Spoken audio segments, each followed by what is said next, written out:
তো দেখতে পাচ্ছেন রাজস্থানে পাহাড় আর পাহাড়, এইদিকে তো খুব সুন্দর পাহাড় দেখতে পাচ্ছি। রাধা গোবিন্দ দেব ভগবান কি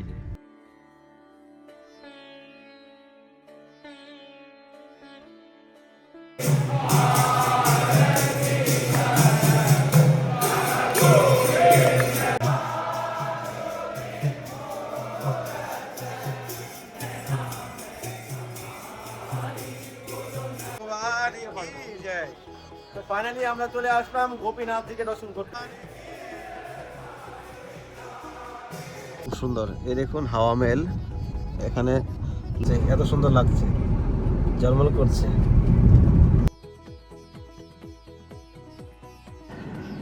শ্রী রাধা গোবিন্দ দেব ভগবান কি জয়, রাধা গোপীনাথ কি জয়। তো আমরা ইতিমধ্যে অলরেডি দর্শন করেছি মদন মোহনজি। তো আমরা এখন যাচ্ছি নেক্সট দর্শনের জন্য, গোবিন্দ গোপীনাথ মদন মোহন, সরি গোবিন্দ দেব আর হলো গোপীনাথ, রাজস্থানে জয়পুরে অবস্থিত রয়েছে। তার পাশে রয়েছে রাধা বিনোদ আর রাধা মাধব। রাধা মাধব আমাদের জয়দেব গোস্বামীর যে অরিজিনাল ঠাকুর রাধা মাধবজি, উনিও কিন্তু জয়পুরে অবস্থিত রয়েছে। তো ওইটা আমি এখন দুই পার্টে দেখাবো না এক পার্টে দেখাবো, আমি বুঝতে পারছি না কিছু। যদি বেশি বড় হয়ে যায় ভিডিও তো দুই পার্টে দর্শন হবে, না হলে আপনারা এক পার্টে হয়তো দেখতে পারেন। তো ভিডিওটা শেষ পর্যন্ত দেখুন, আর যারা এখনও চ্যানেলটা সাবস্ক্রাইব করেনি সাবস্ক্রাইব করে অল নোটিফিকেশন অন করে রাখেন। তো চলুন আপনাদেরকে নিয়ে যাই আমাদের বিশ্ব ব্রহ্মাণ্ডের মালিক গোবিন্দদেব স্বয়ংভূ বিরাজমান। গোবিন্দদেব কার ঠাকুর? গোবিন্দদেব হলেন আমাদের শ্রীরূপ গোস্বামীর প্রাণধন রাধা গোবিন্দদেব। অনেক লীলা আছে, চলুন আপনার সঙ্গে যতটুকু পারি শেয়ার করব। দেখুন এখানে উঁচু উঁচু পাহাড় আর চারদিকের পাহাড়ি অঞ্চল, খুবই মুগ্ধকর। ঘরবাড়ি কমই দেখতে পাচ্ছি, এদিকে তো কোনো ঘরবাড়ি নেই, ক্ষেত আর পাহাড়।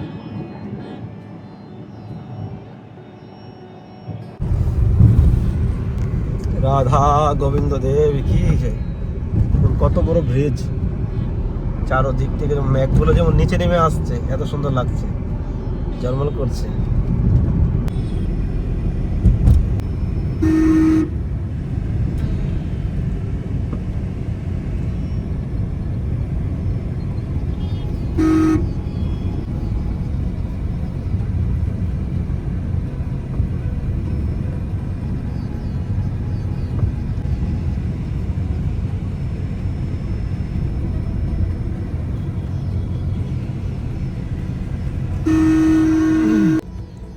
তো দেখতে পাচ্ছেন রাজস্থানে পাহাড় আর পাহাড়, এইদিকে তো খুব সুন্দর পাহাড় দেখতে পাচ্ছি। দেখুন পাহাড়ের মাঝখানে এই রাস্তা। পাহাড় তো দেখেছি জীবনে অনেক, এই রাজস্থানের পাহাড় তো ভালোই লাগছে দেখতে। আসামে তো আরো বেশি পাহাড়, আসাম তো একসময় ঘুরেছিলাম অনেক বছর আগে, পাহাড়ে কেটে কেটে রাস্তা বানিয়েছে।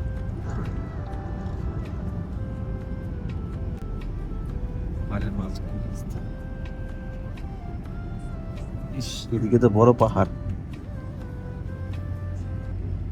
মেঘগুলো যেমন নিচে নেমে যাচ্ছে।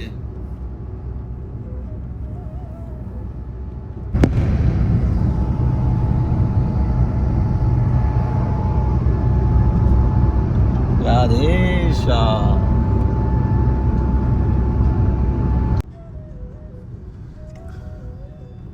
ফাইনালি জয়পুরের কাছাকাছি, জয়পুরে হয়তো প্রবেশ করে দিয়েছি। দেখুন পাহাড় আর পাহাড়, কত সুন্দর পাহাড়, দেখতে খুব সুন্দর লাগছে। এই দেখুন পাহাড়ের উপরে মন্দির, মন্দির না ঘর, ইন্ডিয়ান ফ্ল্যাগ লাগানো আছে। এই দেখুন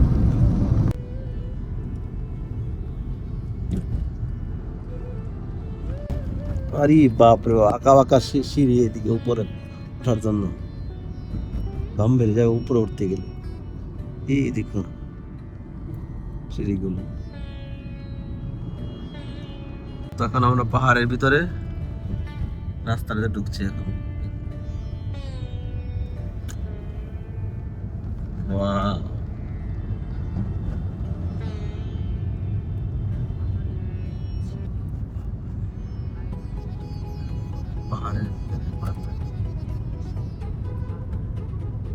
কেটে রাস্তা বানিয়েছে।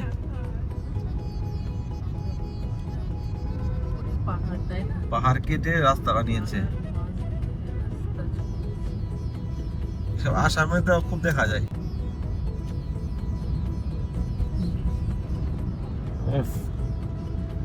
বেরিয়ে আসলাম পাহাড়ের ভিতরে রাস্তা। এসব তো অনেক দেখেছি, এইগুলোতে কিছুই না। আসামে তো অনেক দেখেছি।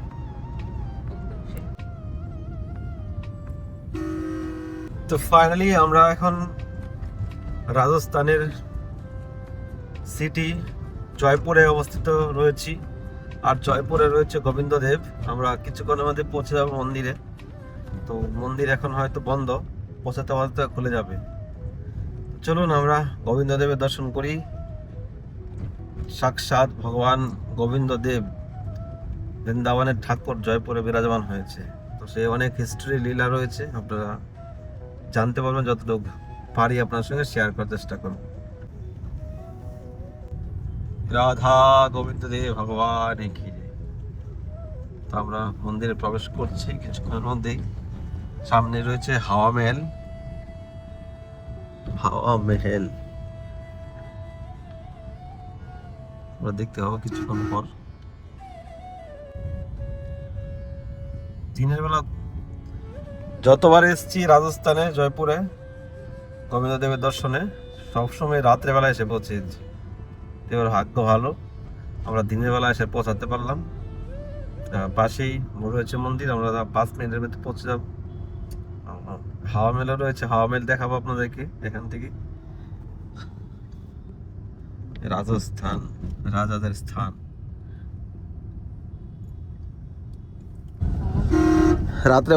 রাত্রেবেলা লাইটিং হয় এখানে, খুব সুন্দর। এই দেখুন হাওয়া মেল, এখানে লোক এসে যে ছবি উড়াচ্ছে, দেখুন দেখতে পাচ্ছেন ছবি উড়াবে এখানে। মানে বৃন্দাবনে জয়পুরের একটা ফেমাস জায়গা আর কি, হাওয়া মেল।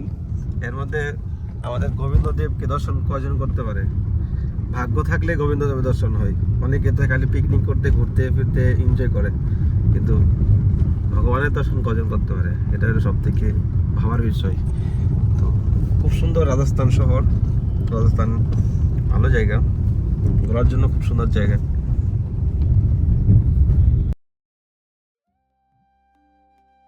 রাধা গোবিন্দ দেব ভগবান কি জয়। তো আপনারা জয়পুর রাজস্থানের শহর একটু দেখে নিন। পাশে রয়েছে আমাদের রাধা গোবিন্দ দেব। গোবিন্দ দেবের মন্দিরের সামনেই আমি ড্রোনটা উড়িয়েছি। আর প্রচন্ড হাওয়া, হাওয়াতে আগে নিয়ে যেতে পারছি না, কেননা মিনি সিরিজের ড্রোন, পুরোনো ড্রোন, নতুনটা তো খারাপ হয়ে গেছে। তো এই জন্য আপনাদেরকে বেশি দূরে দেখাতে পারছি না। এখান থেকে দেখে নিন, এই ধরুন গোবিন্দ দেবের বাগিচা। এদিকে রয়েছে একটা কুণ্ডের মতো, এখানে কি হয়েছে আমি জানি না। দেখুন চারদিকটা খুবই সুন্দর দেখতে, উঁচু পাহাড় আর বিল্ডিং আর বিল্ডিং। তো এই হলো রাজস্থান জয়পুরে অবস্থিত। তো আজকে ভগবানেরও কৃপা, ওয়েদারটা খুব ভালো, হাওয়া চলছে, এই জন্য আমাদের গরমের কষ্ট হয়নি। আমি খবর নিয়েছিলাম এখানে, এখানে নাকি খুব রোদ থাকে, খুব গরম থাকে রাজস্থানে। আপনারা জানেন ইউপি থেকে বেশি গরম রাজস্থানে। তো অদ্ভুত সেই রাজস্থানের রাজাদের স্থান। এখানে আমাদের গোবিন্দদেব বিরাজমান, আর এটাকে বলা হয় কনক বৃন্দাবন, বৃন্দাবনের অভিন্ন কনক বৃন্দাবন রাজস্থান। তো ফাইনালি আমরা একটু রাজস্থানের ড্রোন শটে দেখলাম। আমরা কোরালিতে শট নেওয়ার চেষ্টা করছিলাম, পারলাম না। আর এখানে খুব হাওয়া, আর এটা তো এতটা ভালো ড্রোন নয়, এই জন্য ভয় লাগছে দূরে পাঠানো। তো এখন মন্দিরে যাব আমরা কিছুক্ষণের মধ্যে। তো এখন রাস্তাঘাটে দেখুন পুরো ফাঁকা, মন্দির এখনো খোলেনি। দেখি। শ্রী রাধা গোবিন্দ দেব ভগবান কি জয়। তো ফাইনালি আমরা অনেক অপেক্ষার পর এখন আমাদের প্রভু রাধা গোবিন্দ দেবকে দর্শন করতে চলতে পারলাম রাস্তা দিয়ে। এই তো 1 মিনিটের মধ্যে মন্দিরে পৌঁছে যাব। রাধে শ্যাম। রাধা গোবিন্দ দেব ভগবান কি জয় হোক। প্রভু আমি কদিন ধরে দেখতে পাচ্ছি না, গাড়িটা কোথায় গেল? ভাই কোথায় চলে গেল তোমার? श्री राधा गोविंद देव भगवान की जय। लाडली श्री राधा रानी की जय। श्री रूप गोस्वामी पाद की जय। তো আমাদের অতি সৌভাগ্য, সাক্ষাৎ আমরা অনন্ত কোটি ব্রহ্মাণ্ডের মালিক গোবিন্দ দেবকে দর্শন করতে পারছি। ঈশ্বর পরম কৃষ্ণ সচিতানন্দ বিগ্রহ অনাদি রাধে গোবিন্দ সর্ব কারণের কারণম। আমাদের আরাধ্য ঠাকুরকে সর্ব শক্তিমান স্বয়ংভূ রাধা গোবিন্দ দেব।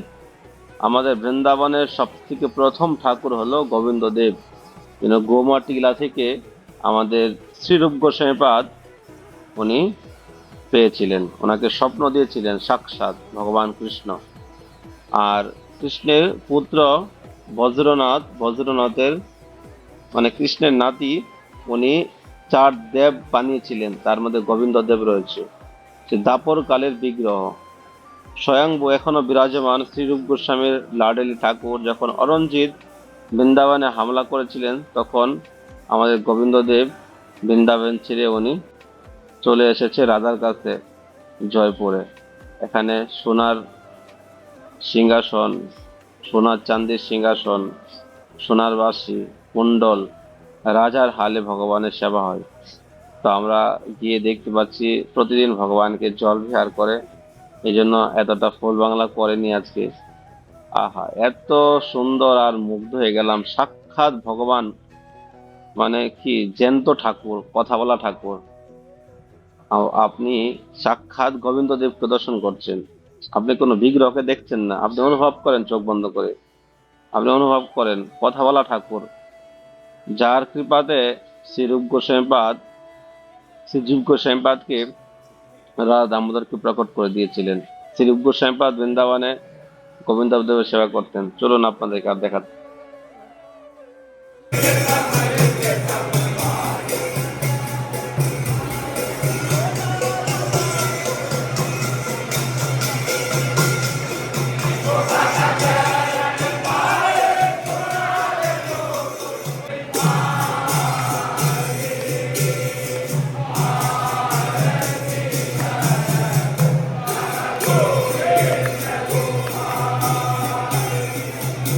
আমরা এখন পরিক্রমা করছি, এখানকার ভক্তদের ভাব দেখছিলাম, মানে সত্যি কতটা প্রেম তাদের হৃদয়ে, কতটা ভক্তি, কত সুন্দর ভগবানকে কীর্তন শোনাচ্ছে। কীর্তনের সঙ্গে যে কীর্তনের যে ভঙ্গিগুলো আছে সেটাও করে দেখাচ্ছে, কত আনন্দ, কত ভক্তি।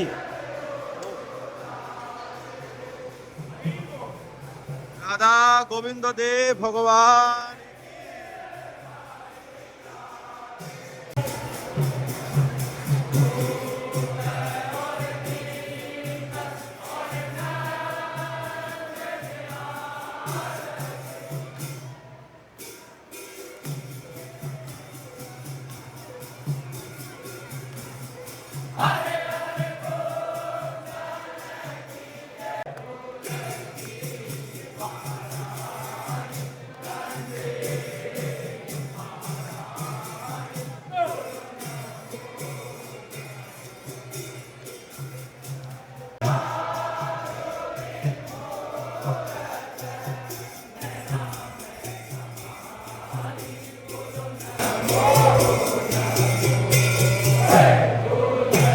রাধে শ্যাম। তো ফাইনালি আমরা গোবিন্দ দেবকে দর্শন করে নিয়েছি। এখন আমরা 3 দেবালয় দর্শন করব, গোপীনাথ, রাধা বিনোদ আর রাধা দামোদর। রাধে রাধে, রাধা বিনোদ লাল কি। তো আমরা গোবিন্দ দেবকে দর্শন করে এখন আমরা রাধা বিনোদকে দর্শন করব। পাশেই রয়েছে, ওই পারে যেতে হবে এখন।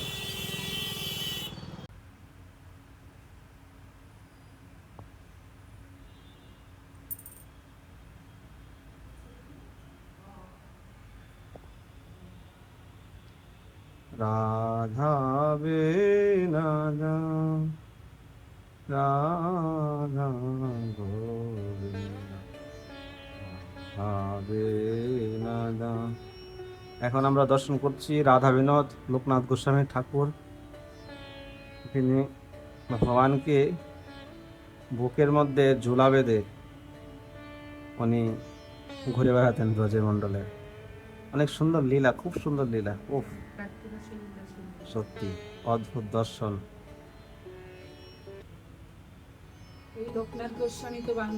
এই ভিডিওটা একটু বড় হচ্ছে, রাস্তা দিয়ে হাজার হাজার লোক ঘুরে বেড়াচ্ছে, কিন্তু আমাদের সাক্ষাৎ রাধা বিনোদজি এখানে বিরাজমান, কিন্তু কজন জানে যে ভগবান এখানে সাক্ষাৎ বিরাজমান, এটাই হলো ভাবার বিষয়। এখানে আমাদের গোপীনাথ রাধা বিনোদজি রূপনাথ গোস্বামী ঠাকুর স্বয়ং বিরাজমান এখানে। দেখুন কত অদ্ভুত লাগছে দেখতে। এ হলো নিত্য বিজি শহর রাজস্থান জয়পুরে। রাধে শ্যাম, শ্রী রাধা গোপীনাথ ভগবান কি জয়। তো ফাইনালি আমরা চলে আসলাম গোপীনাথ জিকে দর্শন করতে।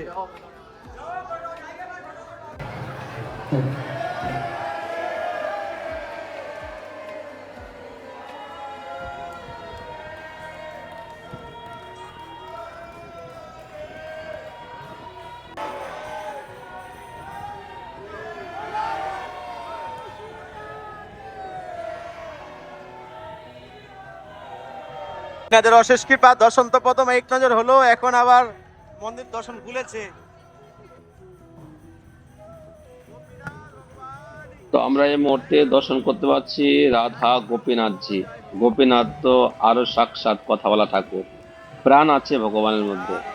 এক বিদেশি বিদেশ থেকে এসে বলেছে উনি যদি সত্যি ওনার মধ্যে প্রাণ থাকে, উনি যদি ভগবান হয়, পাথরের বিগ্রহ মধ্যে প্রাণ থাকে, তাহলে আমি একটা ঘড়ি নিয়ে আসবো। সেই ঘড়িটা কি পালস চলে, ব্লাড কানেকশন। তো আপনি গোপীনাথের হাতে দেখতে পাচ্ছেন, এই ঘড়িটা যখন গোপীনাথকে পরানো হয় তখন ঘড়ির কাঁটা চলে, আর যখন ঘড়িটা বন্ধ করা হয় মানে খুলে দেওয়া হয় তখন ঘড়ি চলে না। তো সাক্ষাৎ কথা বলা ঠাকুর গোপীনাথজি, মধু পণ্ডিতদের প্রাণনাথ গোপীনাথজি। গোপীনাথজি দর্শন করা সাক্ষাৎ ভগবান কৃষ্ণকে দর্শন করা অতি দুর্লভ, অতি দুর্লভ। তো আপনারা অবশ্যই একবার বৃন্দাবনে আসলে রাজস্থানে এসে চার দেবালয় দর্শন করে যাবেন। এখন আমরা দর্শন করছি রাধা দামোদর জীব গোস্বামীর ঠাকুর। রাজস্থানে এখন বর্তমানে অবস্থিত রয়েছে রাধা গোপীনাথ, গোবিন্দ দেব, রাধা বিনোদলাল আর রাধা দামোদর। আর যদি বলেন আপনি মদন মোহনকে দর্শন করবেন, তাহলে আপনার পুরুলিয়া যেতে হবে। 5টা বিগ্রহ আপনি এখন দর্শন করতে পারবেন, আর বাকি রাধারমন তো যায়নি বৃন্দাবন ছেড়ে। তো অতি দুর্লভ, অতি দুর্লভ ভগবানের এই দুর্লভ দর্শন আমাদের জীবনে যদি করতে পারি নিষ্ঠা সহকারে, তাহলে আমরা সাক্ষাৎ কৃপা লাভ করতে পারবো। গোস্বামীদের ঠাকুর দর্শন করা মানে গোস্বামীদের কৃপা লাভ করা, এটা অতি দুর্লভ। মানে ভাগ্য থাকলে, কোটি জন্মের ভাগ্য থাকলে দর্শন হয়। রাধা দামোদর লাল। এই যে রাত্রেবেলা হাওয়া মেল দেখুন, রাত্রেবেলা লাইটিং করছে। দিনের বেলা তো দেখেছিলেন, এই রাত্রেবেলা দেখুন লাইটিং। তো প্রিয় ভক্তগণ, ভিডিওর এখানে আমরা অন্তিম পর্যায়ে এসে গেছি। তো গোবিন্দদেব, গোপীনাথ, রাধা দামোদর, রাধা বিনোদলাল দর্শন করেছেন। নেক্সট দর্শন হবে জলমহল এবং রাধা মাধব আমাদের জয়দেব গোস্বামী ঠাকুর। ওখানে দর্শন করলে আরও আপনার আনন্দ পাবেন। পাহাড়ের মাঝখানে ভগবানের মন্দির, চারদিকে অপূর্ব সুন্দর প্রকৃত দৃশ্য আপনাকে মুগ্ধ করবে। তো ভিডিওটা এখানে শেষ করছি। লীলা বলতে তো অনেক বলা যায়, ভিডিওর মাঝখানে যতটুকু পেরেছি হালকা একটু বললাম। অনেক লীলা রয়েছে গোবিন্দ দেবের, গোপীনাথের, এসব লীলা শুনলে একদিনও শেষ হবে না। তো দেখা হচ্ছে নতুন ভিডিওতে, নতুন ব্লগে। রাধা মাধব মন্দির দর্শন করাবো এবং জলমহল দর্শন করাবো। তো আমরা বৃন্দাবন ধামে একটা মন্দির করার জন্য চেষ্টা করছি। আপনারা যদি কেউ মন্দিরের জন্য হেল্প করতে চান, তো স্ক্রিনের নম্বরে ফোনপে, গুগল পে করতে পারেন, চাইলে আমার সঙ্গে কন্ট্যাক্ট করতে পারেন। আর আপনার যদি সেরকম সাধ্য থাকে, তো আপনারা মন্দিরের জন্য ভূমিদান করতে পারেন। জীবনটা ছোট, এই জীবনে কিছু যাবে না, ভগবানের জন্য যা করবে এটা আমাদের সঙ্গে যাবে। তো সবাই মিলায় সহযোগিতার হাত বাড়িয়ে দেন। তো ভালো থাকুন সবাই, সুস্থ থাকুন। রাধে রাধে, নিতাই গৌর হরি।